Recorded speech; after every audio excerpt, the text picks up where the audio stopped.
ಅಂಬೇಡ್ಕರ್ಗೂ ಅವಮಾನ ಮಾಡಿದ್ರ ಮೋದಿ. ಭಾರತದ ಇತಿಹಾಸವನ್ನು ತಿರುಚೋಕೆ ಹೊರಟಿರುವವರಿಗೆ ನೆನಪಿರಲಿ, ಮೋದಿ ದೂರದ ಸರಿಸಾಟಿಯೂ ಅಲ್ಲ. ಮೋದಿಯವರು ನೆಹರುಗಿಂತ ಹೆಚ್ಚು ಕಾಲ ಆಡಳಿತ ನಡೆಸಿದ್ದಾರೆ ಎಂಬ ಬಿಜೆಪಿಯ ವಾದ ಸಂಪೂರ್ಣ ಸುಳ್ಳು. ನೆಹರು ಆಡಳಿತಾವಧಿ 16 ವರ್ಷ 286 ದಿನಗಳು. ಆದರೆ ಈಗಿನ ಪ್ರಧಾನಿಯದು ಕೇವಲ 12 ವರ್ಷ.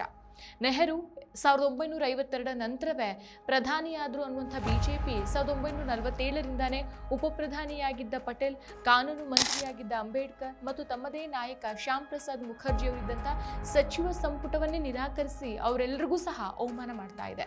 ಸ್ವಾತಂತ್ರ್ಯ ಬಂದ ದಿನದಿಂದನೇ ದೇಶಕ್ಕೆ ಸರ್ಕಾರ ಇತ್ತು ಎಂಬುದು ಶಾಲಾ ಮಕ್ಕಳಿಗೂ ಗೊತ್ತಿರುವಂಥ ವಿಚಾರ. ದೇಶಕ್ಕಾಗಿ ನೆಹರು ಜೈಲಲ್ಲಿ ಕಳೆದ 9 ವರ್ಷಗಳನ್ನು ಅಂದರೆ 3259 ದಿನಗಳು ಇಡೀ ಸಂಘ ಪರಿವಾರದಲ್ಲಿ ಯಾರೊಂದಿಗೆ ಹೋಲಿಸ್ತೀರಾ? ದೇಶ ವಿಭಜನೆ, ಬಡತನದ ಸವಾಲುಗಳ ನಡುವೆ ವೈಜ್ಞಾನಿಕ ತಳಹದಿಯ ನವ ಭಾರತ ಕಟ್ಟಿದ ನೆಹರು ಎಲ್ಲಿ? ದೇಶ ಮಾರ್ತಾ ಇರುವಂಥ ಇವರೆಲ್ಲಿ? ಇತಿಹಾಸ ಕೊಲ್ಲುವವರು ಭವಿಷ್ಯ ಕಟ್ಟೋಕ್ ಸಾಧ್ಯನೇ ಇಲ್ಲ. ಸುಳ್ಳಿನ ಆಯುಷ್ಯ ಸತ್ಯದ ಮುಂದೆ ಅತ್ಯಂತ ಕಡಿಮೆ.